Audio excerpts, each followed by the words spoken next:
jirtu nagaa waaqayyoo hunduma keessaniif haa ta'u. Baga nagaan dhuftan. Waaqayyo keenya isa hunduma keenya eegee har'a immoo nagaatiin wal agarsiisee fuula isaa duratti walitti nu qabe kanaaf galanni guddaan haa ta'u. Isatu nu waame. Nu immoo waamicha isaa dhageenyee dhufne waan nutti dubbatu immoo qaba. Kanaaf baay'ifnee waaqayyo keenya galateeffanna.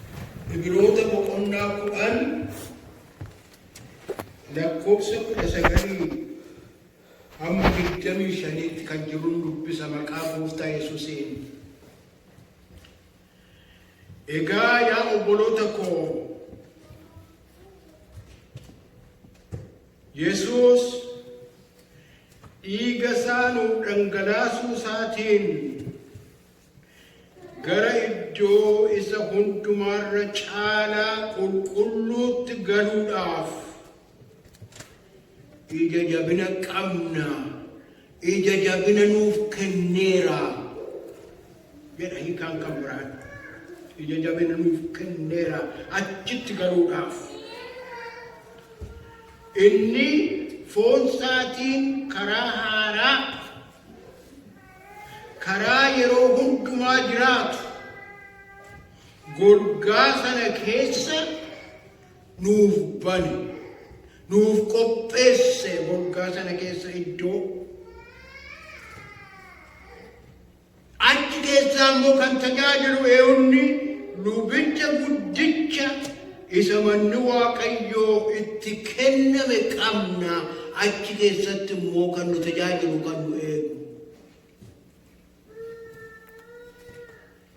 Kanaafis waan kana qabnuuf, waan karaan nuu banameef, waan jireenyi nuuf kennameef, kanaafis nuyi warra yaadni garaa isaanii hamminatti qulleeffamee, dhagni isaaniis bishaan qulqulluudhaan dhiqamee taanee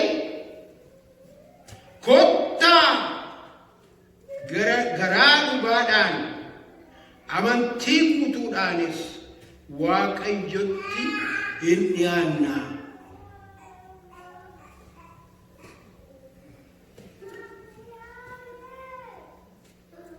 Inni abdii nuuf kenne amanamaadha. Kanaafis kottaa abdii keenya beeksisuutti jabaannee hin qabamna.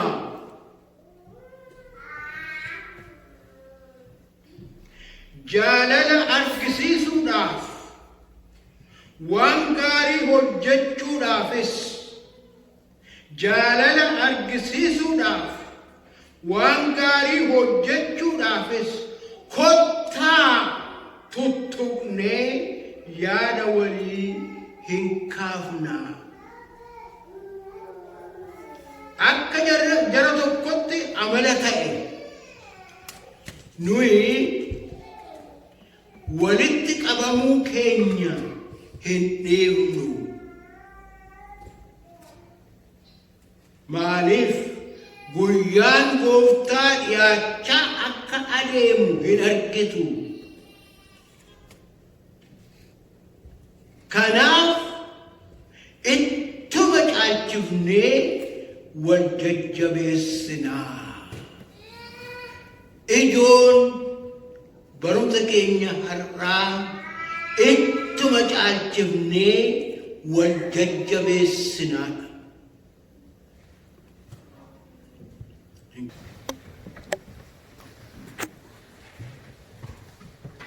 Biyya lafaa keessaa amantaa garagaraatu jira. Amantaa yeroo jedhu religion, afaan Ingiliffaatiin religion jedhamudha. Religion, Shintoism, Buddhism, Hinduism, Islam, Muslim, Islam, kan biraas maqaa dha'uu dandeessu. Bara kana immoo modern ages kan jedhamu waan garagaraatu amantaa garagaraatu jira. Namoonni baay'een kiristiyaanummaa akka amantaa biyya lafaa kana keessaa tokkootti lakkaa'u miti qabu. Kiristiyaanummaan riiliijonii miti. Kiristiyaanummaan jireenya.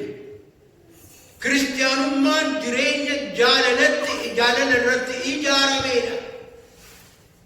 Jaalala Waaqayyoo irratti kan ijaaramedha.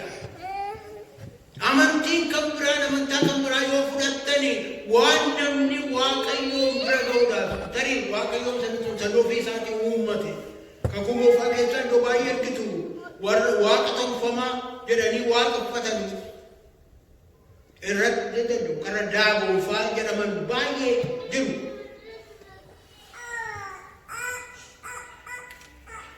Riiliijonii jedhamu garri caalu yommuu fudhattan akkuma jirutti yoo fudhattan waan namni Waaqayyoon bira ga'uudhaaf isa uummates ta'uu isa sammuusaa keessatti uummates ta'uu achi bira ga'uudhaaf keete. Amantiin tokko fakkeenyaaf amantaa tokko yoo fudhadhe isinitti nu amantaa kamiin akka ta'e waan baay'ee jedheetu umarratti gaafa dhumaa yommuu mootummaa Waaqayyootti gaasata uummata sanatti galuuf dhaqani hojii hojjetantu madaalii irra kaa'amee ilaalama. Waan gaarii yoo hojjettee madaalii sana kaasaa hin galte jechuudha. Yoo hojjenne madaaliin isaa gadi bu'e garuu you are zero. Akka kan kana fakkaatu waan baay'ee jira. Jiree amantiin kiristiyaanaa garuu real Christianity is not religion. Real Christianity is the relationship of love between God and humanity. Amantiin kiristiyaanaa dhugaan suni jaalala Waaqayyoo irratti kan ijaarame. Jaalala Waaqayyoo inni namaaf qaba. Gara Waaqayyootti isa gara keenya dhufe. Waaqayyo biraa gara keenya kan dhufe. Nutu achi dhaqatu jedhee eessaatti dhufe. Waaqayyo akkanatti biyya lafaa jaallateera hoo tokkicha ilma isaa amma kennuufitti isatti kadhaman hundinuu akka hin banneef jireenya bara baraa haa qabaatuuf malee. Utuu nuti gara isaa hin dhaqin inni gara keenya dhufe.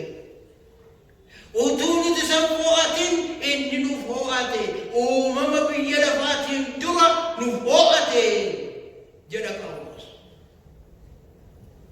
Isa kanarra dhaabbanneetu gaa kutaa amma dubbise kana walii wajjiniin kan ilaalu.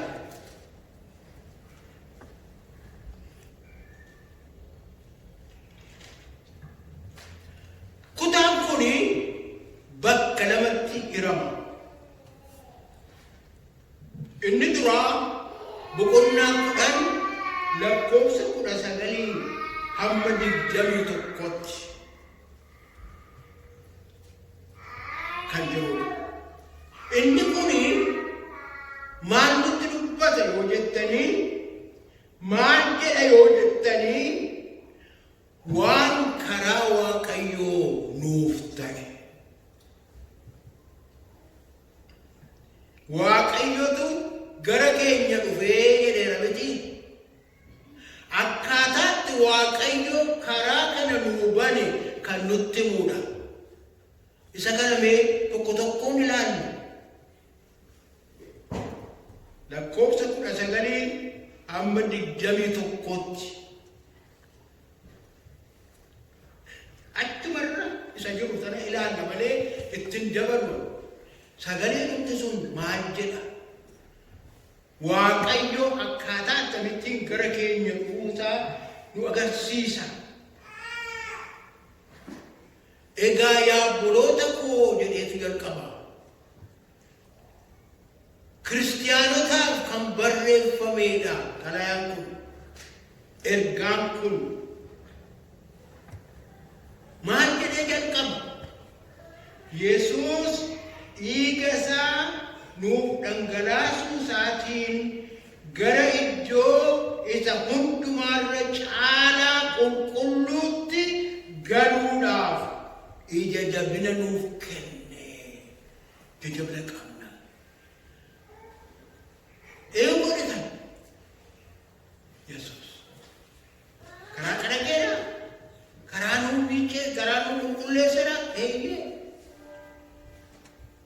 Dhiiga keetiin miti, dhiiga keenyaan miti, hojii keenyaan miti, dhiiga isaatiin. Yesuus dhiiga isaa nuuf dhangalaasuu isaatiin. Maal godhe dhiiga isaa nuuf dhangalaasuu isaatiin? Gara iddoo isa hundumaarra caalaa qulqulluutti galuudhaaf ija jabina nuuf kenne. Ija jabina qabna kan jedhutu kaa'amee jira. Iddoo hundi isa hundumaarra caalu qulqulluu sanattidha. Gara kakuu moofaa yoo dhanne Waaqayyo yeroo manni qulqullummanni lafti dunkaanni taaboti Waaqayyoo keessa taa'u hojjetame, akkasumas immoo manni qulqullummaa yommuu hojjetame keessa kan jiru, giddu galeessa kan jiru iddoo qulqulluu jedhamee waamamudha. Iddoo sana lubi waggaatti al tokko duwwaa dhalita. Isumayyuu yommuu ollitu miilla isaatti funyoon kaa'ameet kan hin ollitu. Iddoo qulqulluu sana yommuu ga'u yoo jireenyi isaa qulqullaa'u ta'uudhaa baate hin du'aa. Kanaaf yeroo isaa eeganii harkisanii baasuu jechuudha. Reef qulqulluu akka taphaatti, akka qoosaatti utaalanii kan lixan miti jechuudha. Amma garuu maaltu ta'e? Maaltu ta'e? Yesuus Kiristoos dhiiga isaa dhangalaasee nu du'uu isaatiin maaltu ta'e jedha sagaleen kun. Nuu bani jedhe. Maaliin nu banee? Wangeela Maatewos boqonnaa 27 lakkoofsa 51 ilaalaa. Maaltu ta'e? Akkana jedha sagaleen sun. Kunoo golgaan mana qulqulluu iddoo lamatti taksa'e. Yeroo kamiin? Yeroo gooftaan Yesuus Kiristoos hafuura isaa kenneta. Yeroo lubbuun isaa keessaa baate. Qaraanioo irratti, Golgootaa irratti lubbuu isaatu keessaa ba'a. Magaalaa Yerusaalem mana qulqullummaa keessatti immoo maggaarajaa mana qulqullummaa keessaatu bakka lamatti bakka jedhee. No more qulqulluu qulqullootaa jedhamee inni hin hafe. Akka sanatti inni karaa nuu baneera waan ta'eef fuula Waaqayyoo Waaqa keenyaa duratti argamuu akka dandeenyutti Waaqayyoo akkasitti karaa nuu qabu. Achitti galuudhaaf Waaqayyo karaa nuu bane. Namoota akka yaallootti ilaalamnu miti kiristaanotaa miti. Warra gatiin guddaan hamma gana ga'u itti baafame. Karaan Waaqayyoo keenya fuulduratti, fuulaaf fuulatti giddu galeessa namaa iddoo hin barbaadin Yesuus Kiristoos duwwaadhaan gara isaatti akka gallu kan ta'e. Itti fufee maal jedhana? Itti fufee lakkoofsa 21 irratti immoo sanaan hin himne inni foon isaatiin karaa haaraa, foon isaatiin karaa haaraa, karaa yeroo hundumaa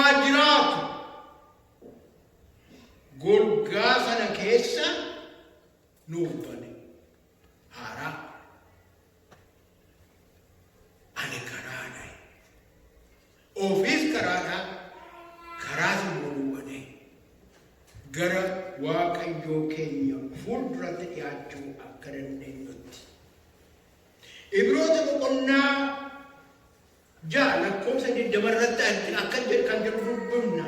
Iddoon sun isa Yesuus inni lubummaa Malkiiseedeqitti bara baraan hangafa lubootaa ta'ee dura adeemee nuuf lixeedha.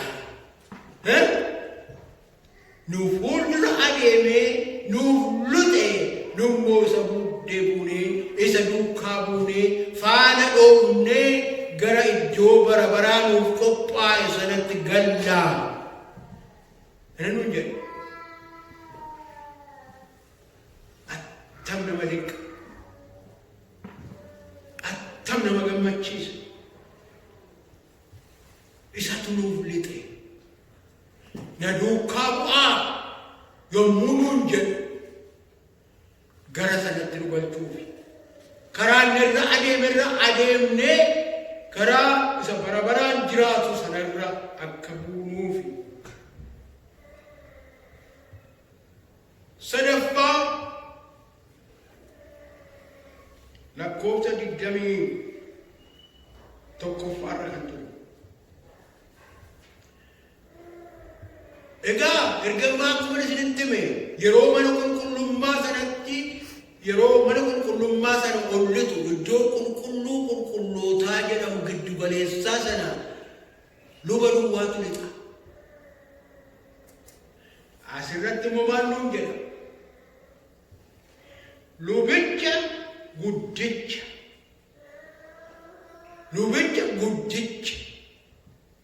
isa manni waaqayyoo itti kenname qabna.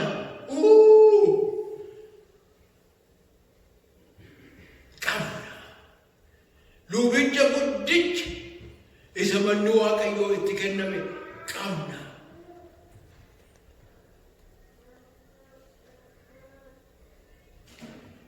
Ibroota 3 boqonnaa 3 lakkoofsa 6 irratti immoo kana jedha. Kiristoos garuu akka ilmaatti mana waaqayyoo irratti amanamaa ture.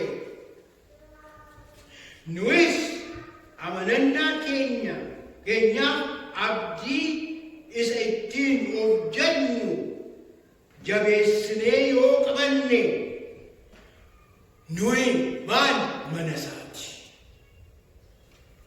Nurratti immoo hangafummaa kan qabu eenyu? Yesuus Kiristoosidha.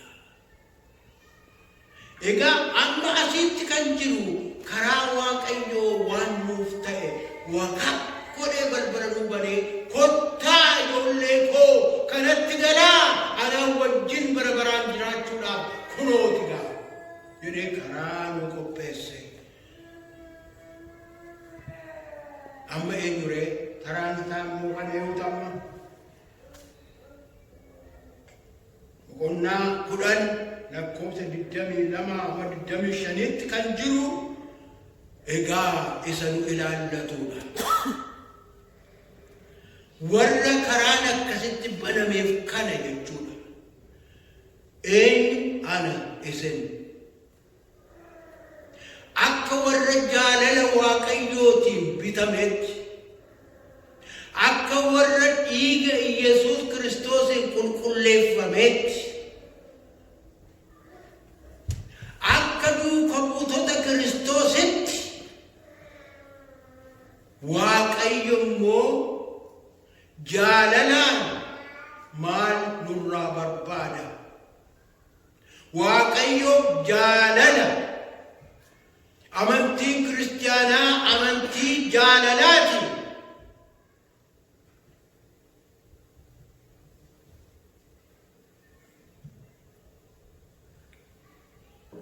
Egaa waan karaa keenya ta'uu qabu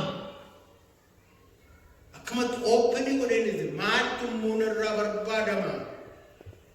Akka nama waaqayyootti, akka nama dhiiga Yesuus Kiristoosiin bitameetti, akka waldaa waaqayyootti, akka mana waaqayyootti, akka ijoollee waaqayyootti, akka saba waaqayyootti maaltu nurraa barbaadama.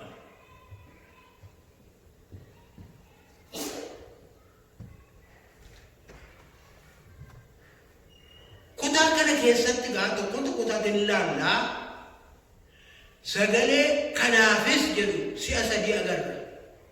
Toora galchee kaa'eetu kanaafis jedhu. Itti aansee immoo kottaa jedha waamicha kun.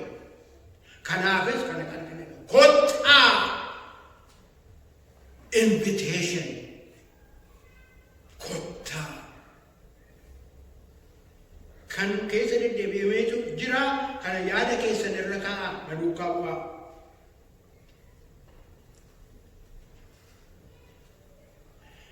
Lakkoofsa 22 irratti maal jedha?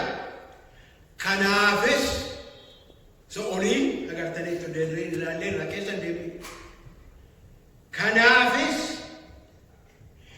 nuyi warra yaadni garaa isaanii hamminatti qulleeffame. Any kind of hammina. Garaan isaanii hamminatti qulleeffame. Maaliin? Dhiiga Yesuus Kiristoos fannoo irratti dhangala'e sanaan. Kana duwwaa miti. Dhaqni isaanii bishaan qulqulluudhaan dhiqame.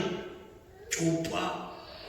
Maqaa Abbaat, kan Ilmaat, kan Hafuura Qulqulluutti jedhu dhiqannaadha.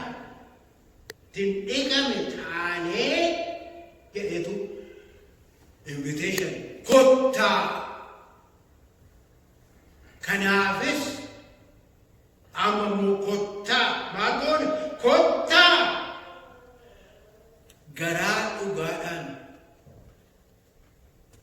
garaa hiramuu keessa hin jirreen garaa walaalamiin keessa hin jirreen kottaa garaa dhugaadhaan amantii guutuudhaanis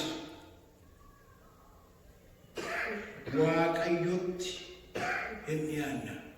Isa kana nuuf godhe kanatti hin dhiyaanna. Gara isaa dhaqna. Garaa keenya yaada keenya gara isaatti deebifna. Kanaafis kottaa. Lakkoofsa 23 kana eega ta'e booddee inni abdii nuuf kenne amanamaadha. Inni abdii nuuf kenne amanamaadha. Inni abdii nuuf kenne amanamaadha.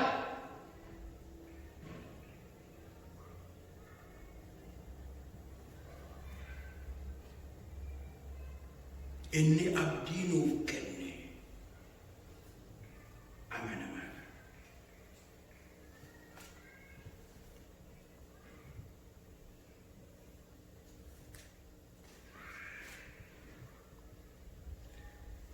Maaliif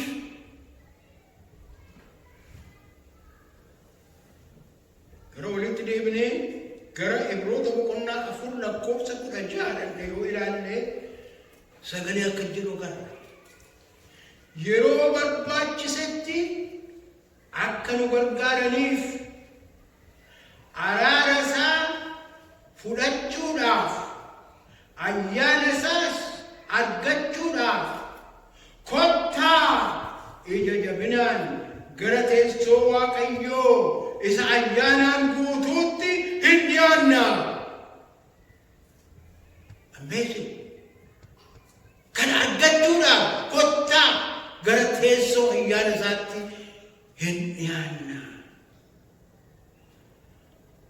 Isa ayyaanaan guutuu sana gara isaatti dhiyaanna. Maaliif dhiyaachuu barbaachisa? Deebisa inni abdii nuuf kenne maali? Inni abdii nuuf kenne maali? Amanamaadha. Yaada isaan geeddaru ati kan kooti al tokko yoo jedhe koomiti ati deemna irraa hin jedhu. Ati kan kooti eega jedhe narraa deemin jedhu.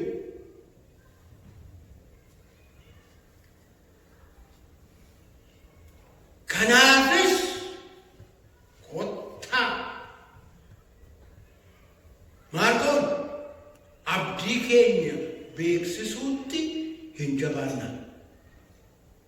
Maal qabna? Maal fudhanne? Gooftaa Yesuus Kiristoos fayyisaa keenya akka ta'etti fudhanneerra. Isa kana immoo beeksisuu qabna.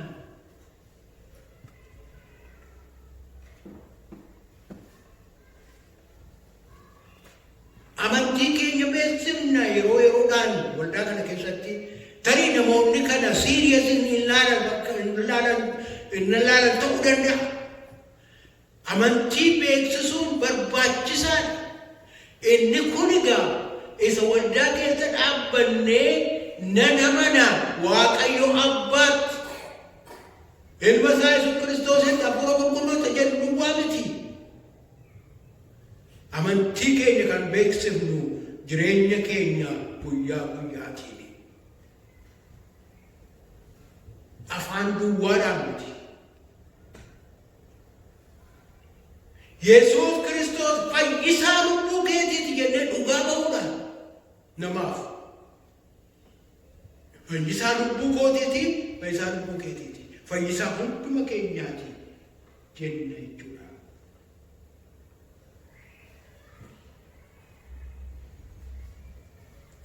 Abdii keenya beeksisuutti hin jabaanna. Kanatti jabaannee hin qabamna. Laafnee jirraa abdii kana keenya kana beeksisuutti. Akka waldaatti akka dhuunfaatti. I'm serious. Let us take our faith, our belief seriously.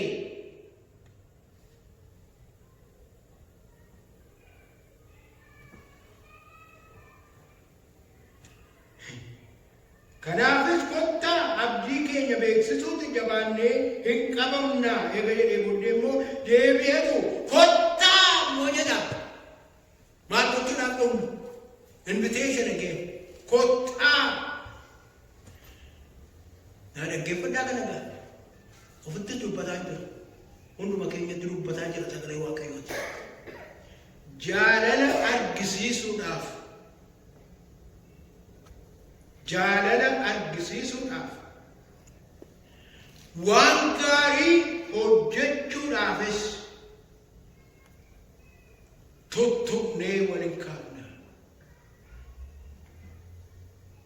Wal jajjabeessinaa. Wal utubnaa.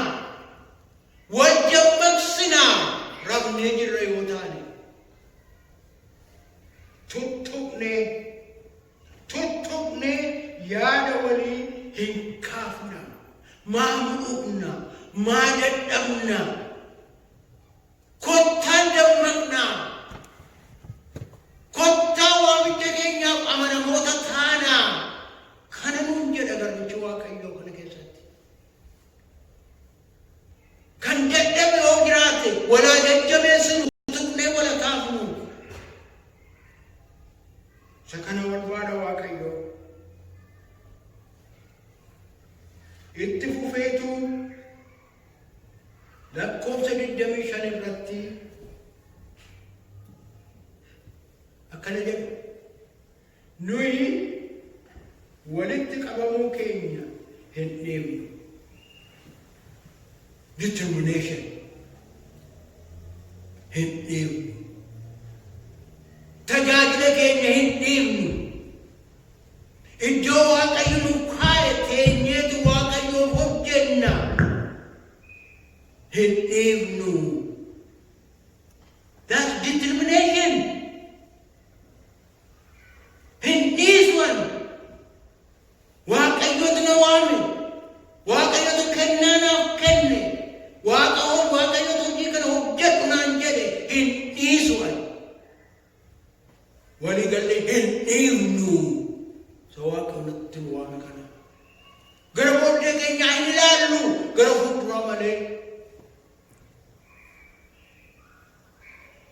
Nuyi walitti qabamuu keenya hin dhiibnu. Maaliif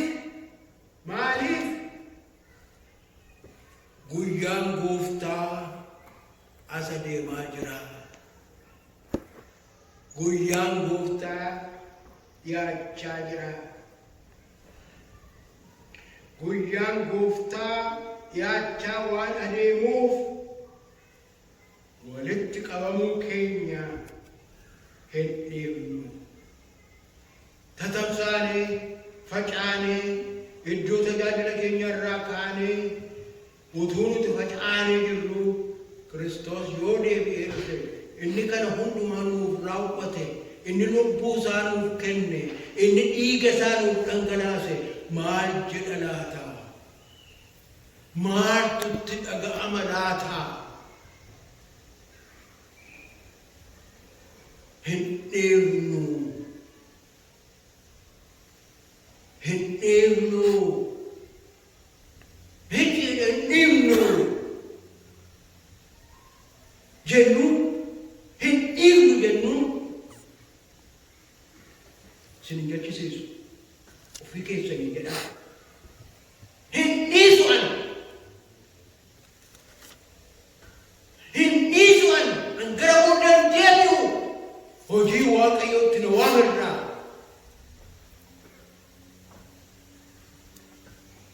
Kana waan ta'eef jedheetu gaa deebisee kanaafis jedha. Ittuma caachifnee maal goona ree? Maal goona caachifnee? Wal jajjabeessinaa waadadha. Kana waan ta'eef hin dhiifnu jenneerraa wanti nuti goonu gaamaa inni wal jajjabeessinee karaa keenya irra bu'uudha. Maqaan Waaqayyoo haa ulfaatu.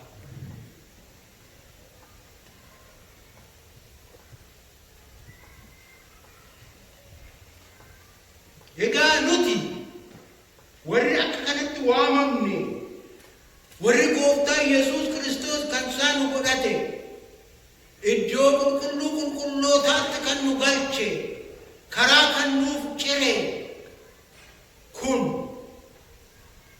warra karaa cireef kana, warra isa fudhatan kana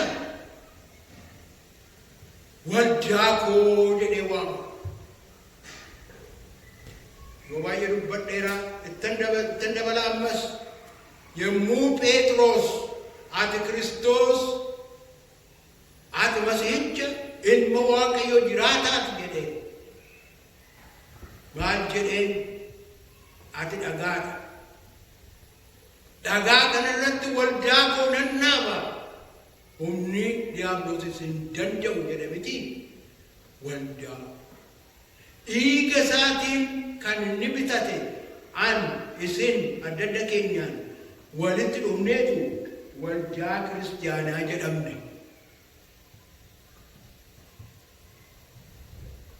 Amantoonni yookiis miseensonni akka akeeka Waaqayyootti hojii Waaqayyoo itti kenne raawwachuuf warra waamamanidha waldaan kiristaanaa.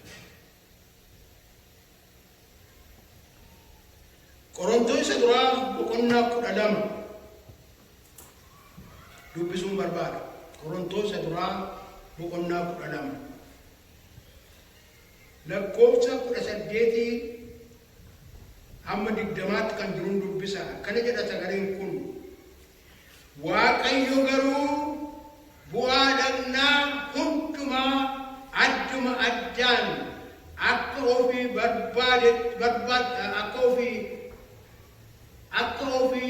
barbaadetti iddoo isaatti qopheesse. Akka ofii barbaadetti.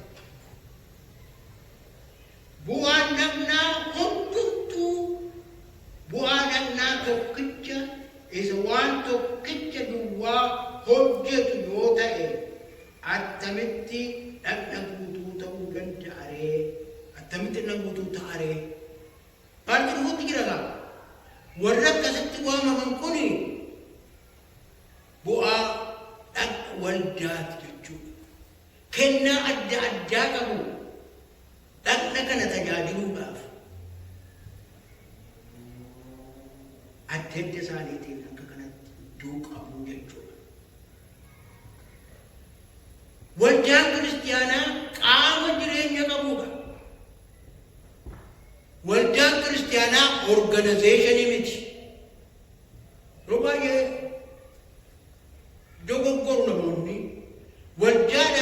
organizationii dha jedhu dirjitii no waldaan organizationii utuu hin ta'in organiidha.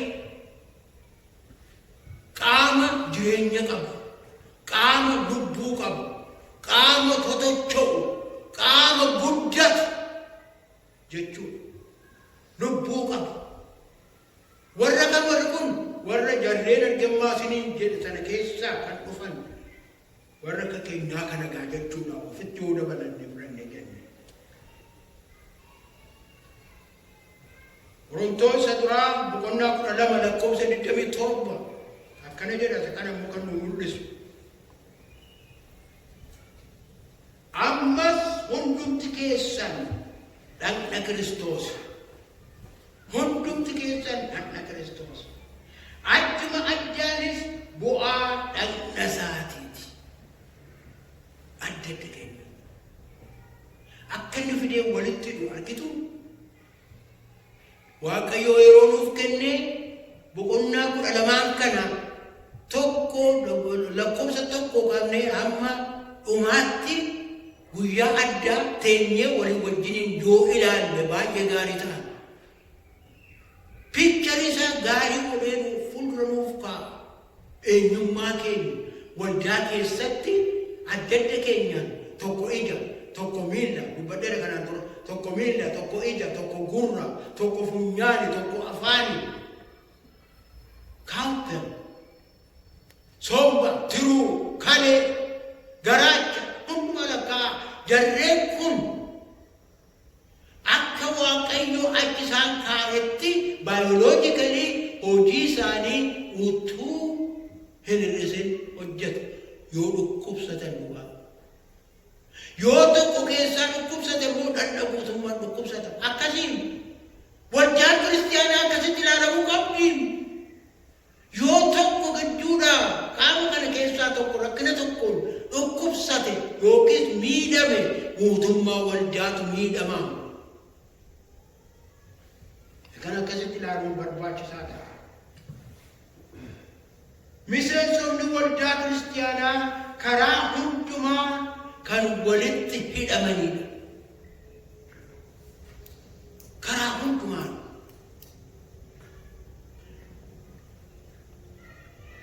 Bu'aa dannaa amma isinitti dubbadhe kana hundumaa yoo fudhattanii hundumti isaanii adda adda isaaniitiin hojii qabu. Hojii qabu. Walitti hidhamoodha. Waldaan kiristaanaas immoo jireenyi waldaa kiristaanaas immoo akkuma kana. Kanaaf tokko yoo dhukkubsate warri kaan wajjin dhukkubsatu.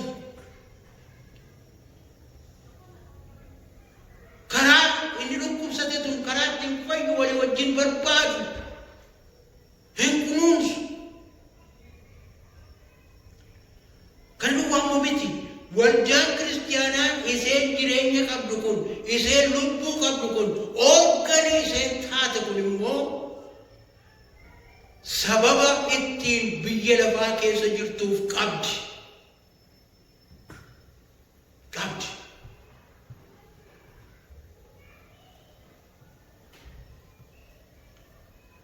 Missionii ishee maali? Ergaa ishee maali? Wangeela Kiristoos isa fayyisu biyya lafaatiif labsuudha. Seera ittiin bulmaataa keenya keessa jira kun. Mishanii waldaa kanaa maal akka ta'e achirratti tokko lama jedhee kaa'ameera. Wangeela Kiristoos labsu. Waldaan wangeela Kiristoos hin labsine waldaa jireenya qabdu miti. Waldaa bawduutuudha. Kanaaf warri walitti dhufan kun waldaa kiristaanaa warri ta'an kun warri jedhaman kun mishanii qabu, ergaa qabu. Ergaan isaanii wangeela Kiristoos barsiisuudha. Wangeela Kiristoos labsuudha. Gooftaan Yesuus Kiristoos maal jedhe bartoota isaatiin? Egaa dhaqaa. Wangeela lallabaa macca hundumaattuu isaan cuuphaa maqaa Abbaat kan Ilmaat kanaaf yoo qulqulluutti. Waan ani isin barsiisas immoo eeguu barsiisaa. kunoo ani immoo hamma dhuma baraatti isinii wajjinan jira.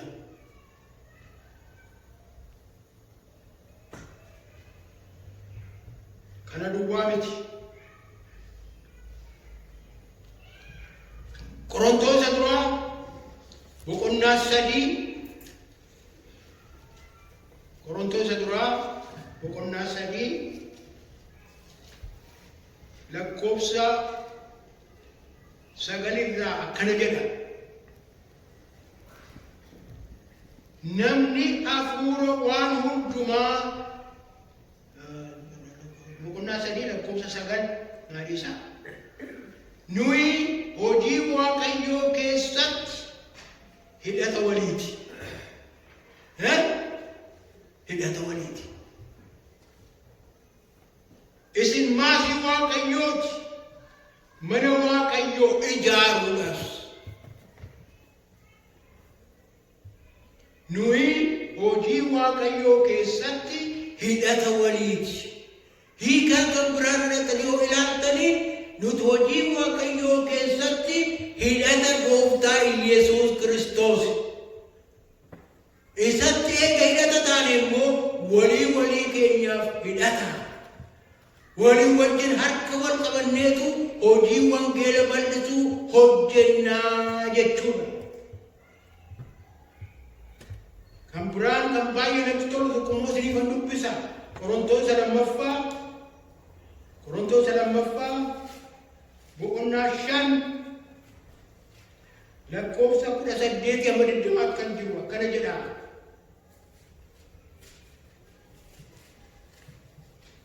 Kun hundumtuu Waaqayyo isa karaa Kiristoos ofitti nu araarse biraa ta'e. Maal godhe? Gamma dubbanneerra waa'ee kana isatti nu ofitti nu araarse. Eega ofitti nu araarse.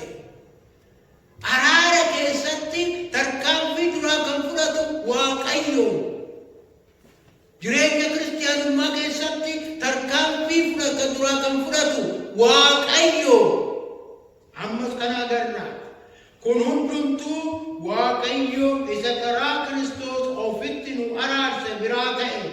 Inni hojii araarsuusaa kanas namootatti akka dabarsinuuf maal godhe? Nuuf kenne. Amantii keenya beeksisuu hin dhiifnu. Nuuf kenne. Kunis Waaqayyo irra daddarbaa namootaa itti lakkaa'uu dhiisee karaa Kiristoos biyya lafaa ofitti araarse jechuudha. Karaa Kiristoos biyya lafaa maal godhe? Ofitti araarse. Nama miti Waaqayyoon ofitti kan araarsu. Waaqayyotu ofiisaa nutti ofitti araarsa. Nuun ofitti araarsa. Kun nama dhibooma baay'isee. Karaa Kiristoos biyya lafaa ofitti araarse jechuudha. Ergaa araaraa isa kana immoo maal godhe? Adaraa nutti kenne. Eenyutti? Waldaa kiristaanaatti. Waldaan kiristaanaa adaraatti kenname kana bakkaan ga'uudhaaf akka kanatti wal qabattee adeemuutu seerra jira. Walharcaasuun seerra jira. Jaalala tokkoon, akeeka tokkoon karaa itti garatti adeemu beeknee akka hojjennu ergaa araaraa waldaatti kenna Waaqayyo. Bishaniin waldaadhaa isa kana. Egaa nuyi afaan Kiristoos taanee ergamneerra. Afaan eewu taanee? Afaan Kiristoos taanee ergamneerra. Waaqayyos karaa keenya isin hin dhageessifata. Waaqayyotti araaramaa jennee qooda Kiristoos taanee isin kadhanna. Faasileeti. Kana ergaan keenya kana. Ergaan keenya kana ta'uusaa yommuu immoo yaada kana keenya irra geemmuu qiyuuban wanti gara biraan akeeka keenya kanarraa gara nu galchuu hin qabu. Hin qabu. Yaada gammaatiin kan wal fudhatu kutaan kan biraan tokko jira gara dhumaarratti isinii dubbisaa. Egaa waldaan kiristiyaanaa hojiisee kan isheen irra dhaabbattee hojjettu macaafa qulqulluudha. Macaafa qulqulluudha. Hundumaarra kan caalu. Geggeeffama taduraa kana biraa arganna. Egaa kun guutummaadhuma jireenya keenya hafuuraa kan ittiin geggeeffannu yommuu ta'u, hojii waldaa kiristiyaanaa immoo hojii guyyaa guyyaadhaan hojjetamu bifa adda addaatiin waan hojjetamuuf qajeelfama ittiin hojii ishee hojjettu seera ittiin bulmaataa seeraaf heera ittiin bulmaataa qopheeffattee qabdi. Innis immoo asirratti kan ijaarameedha. Kana waan ta'eefidha inni kuni harka keenya keessa kan jiru hammam akka beeknu beeku. Kun geggeeffama jireenya keenyaaf number 1 wanti iddoo kanaa fudhatu tokko illee hin jiru. Geggeeffama hojii waldaa kiristiyaanaa guyyaa guyyaadhaan yeroo yeroodhaan namoonni hojii kana geggeessan abaluu faayi itti gaafatamni abaluu baay'inni itti gaafatamuu maanni kan jedhu hundinuu kana keessatti barreeffamee jiru. Garuu asirra dhaabbannee seera ittiin bulmaataatiif heera qabna waan ta'eef isarratti hojjenna. Amantoonni keenya kana beekuu qabu. Karaa isaan hundumti isaanii kanatti hubatanii karaa kanarra waliin wajjin harka wal qabannee adeemuu barbaadutu nurra jiraata. Yaada keenya Waaqayyo immoo kan hundumaarratti nu gargaara. Efesoon boqonnaa 1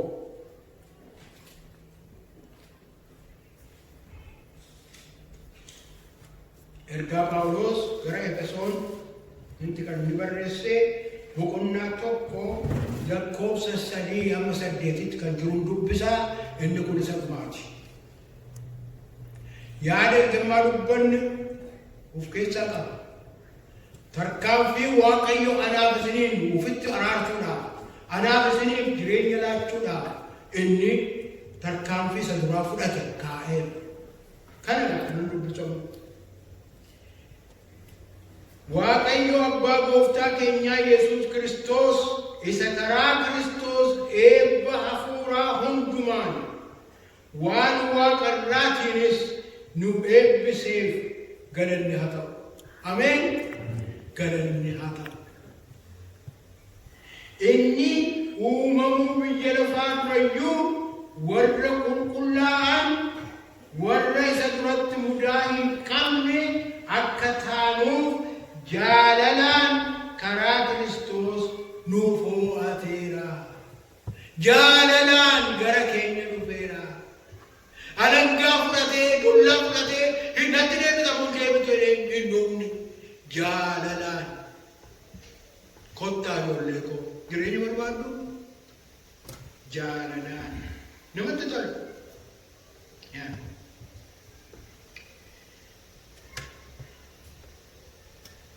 Inni uumamuu biyya lafaa durayyuu warra qulqullaa'an warra isa duratti mudaa hin qabne akka taanuuf jaalalaan karaa Kiristoos nuuf ho'ateera.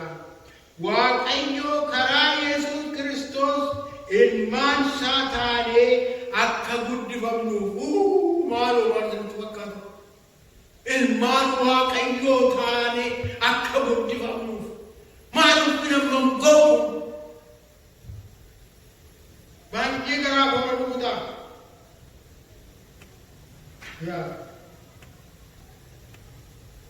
Ilmaan isaa taanee akka guddifamnuuf akka fedha isaa isa gaariitti yaadaan nuuf qabeera.